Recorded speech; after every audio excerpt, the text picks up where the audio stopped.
Cara nak dapat macam ni kena kahwin kucing Parsi dengan Munchkin. Rupa biasanya macam kucing Parsi lah, tapi kaki dia je pendek. Kemudian apa akan berlaku jika kedua jenis kucing ini pula bergabung?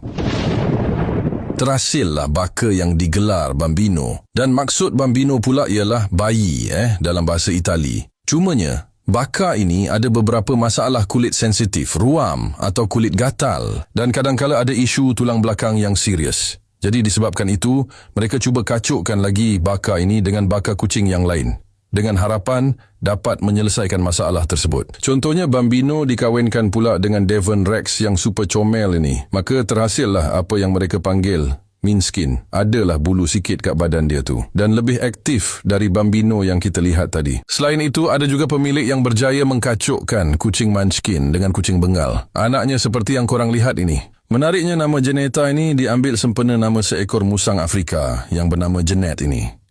Kalau tengok, lebih kurang je corak bulunya. Tapi sekadar nama je lah, tak ada kena-mengena dengan DNA pun. Dan kalau korang dapat hasil kacukan yang sangat rendah seperti ini, ia digelar rug hugger, bermaksud pemeluk permaidani atau penyapu karpet. Sebabnya dia terlampau rendah.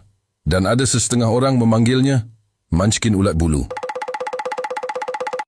Dan sebenarnya banyak lagi baka kucing yang belum berjaya dikacukkan dengan Munchkin ni. Contohnya lah, atuk bagi cadangan. Hasil Munchkin dengan kucing pemarah tu belum ada lagi setakat ni. Sebab kalau berjaya, korang boleh namakan dengan nama korang, kan? Contohnya nama korang Hasan. Lepas tu boleh namakan dia Hus ke? Ya, macam tak ada kena-mengena